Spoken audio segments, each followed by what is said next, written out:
Good morning mga idols. Dito tayo ngayon sa Bulungan mga idols. Binisita natin ng mga metro ng kuryente, no? Sini-check natin ganun po ang ating General Service Office dito sa lungsod ng Parañaque. So sinamahan ko po ang ating dalawang kasama. Nag-check po ng kuryente, ng meters. Yan. Kasama na rin siguro tubig doon mga idols, no? Mga submeter. Ayan pong bulungan natin mga idols, napakalinis talaga mga idols. Wala kang basta nakikitang basura. Inuulit ko mga idols, wala kang bastang makikita na mga basura. Pag sinabing basta, bihirang-bihira lang. Hindi maiwasan mga idol kasi yung mga ibon kuminsan pag kumukuha ng ano yan, pag yung pagkain may kasamang mga dahon-dahon na yan.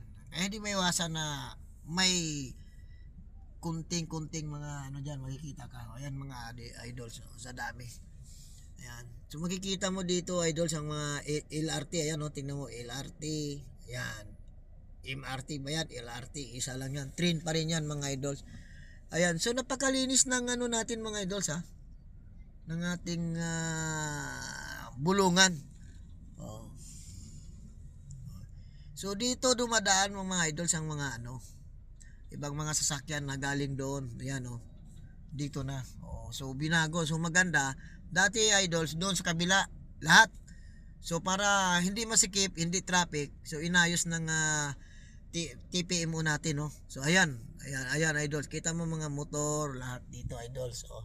Kaya kung bakit ako napunta dito idols, pumarking ako sa gilid.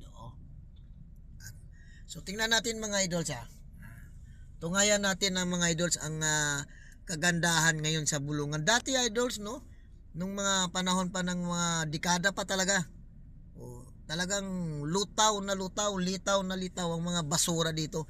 Pero ngayon mga idols, no, talagang malinis, no. Bihira ka lang makita ng basura, no. Hindi yung may basura dito na matagal na, ilang buwan na, minsan nakaraang taon pa. Ngayon, kung may nakikita ka, bagong basura na yan, idols, kung mayroon man. So malinis idol, no. Kahit papaano idols, talagang malinis, kasi nung una talaga naglitawan ng basura, pero ngayon, tungayan natin mga idols. Good morning. So ayan mga idols, kung nakikita mo, malinis ng bulungan natin ngayon. Nakikita mo. So yan ang mga sales ng kung kita mo ang daan mga idols, kita mo mga daan idols, ayan, nakikita mo. Kita mo. Malinis mga idols, yan malinis. May mga basura ka, bagong basura lang yan, nagaling dun sa dagat laut.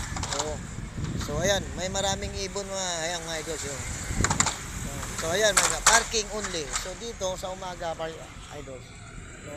Pagkatapos nila mga ngayon, talagang tulong-tulong dito, no, ang ating mga ang ating sendro at saka yung mga nagtitinda, siguro talagang nagmi-meeting, nag-usap-usap na dapat maging malinis ang bulungan dahil para sa kanila naman yan mga idol.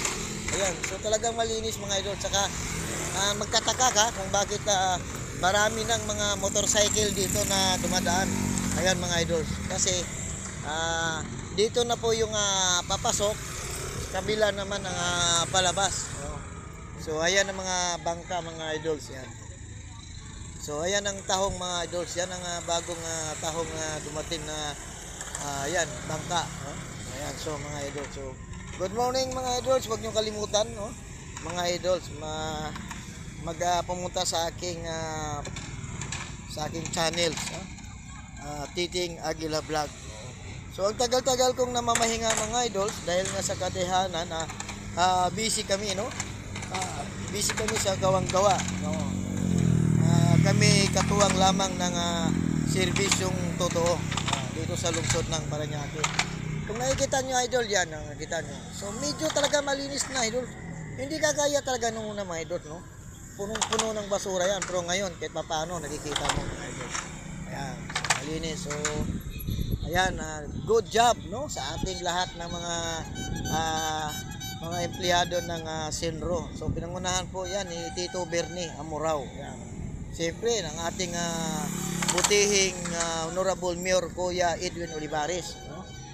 Talagang tinatasan niya na maging maayos at malinis ang ating bulungan market dito sa Barangay Luerta sa lungsod ng Parañaque. So, God bless sa ating lahat.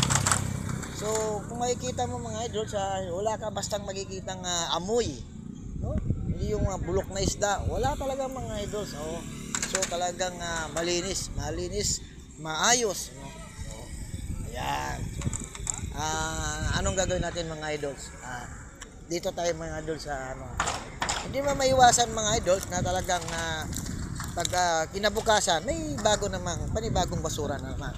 Kasi yung galing sa ilog, pag hinangin yan, pupunta yun dito sa tabi. Ayan mga idols.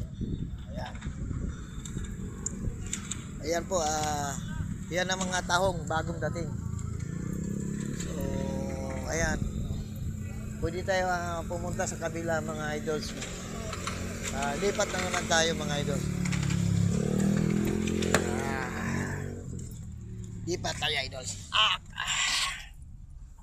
Yan. Basta mga idols, huwag nyo kalimutan, Titing Aguila Vlog, no? Ayan. Ayan, idol. Lipat tayo doon sa kabila mga idols. So pasensya na kung bakit minsan nyo na ako masilayan sa social media natin mga idols, no? Dahil nga sa kadahilanan mga idols, talagang busy, no? Ang inyong abang lingkod, no? Kuya Titing, yan. Titing Aguila Vlog. So ayan mga idols, isa yan sa bagong project din, no? Ayan dito sa Barangay Luerta mga idols. So talagang malinis na ngayon to mga idols, no? Alam mo naman minsan ng mga tao mga idols, pag nakakain ng chichirya yan, hinangin yan, talagang nag-ipon-ipon, no? Masipag ang ating sinro, itong sinro natin dito sa lungsod ng Parañaque. Kita mo pag nagwalis ng madaling araw yan. So, God bless sa ating lahat. Huwag nyo kalimutan sa aking channels, Titing Aguila Vlog. God bless sa ating lahat.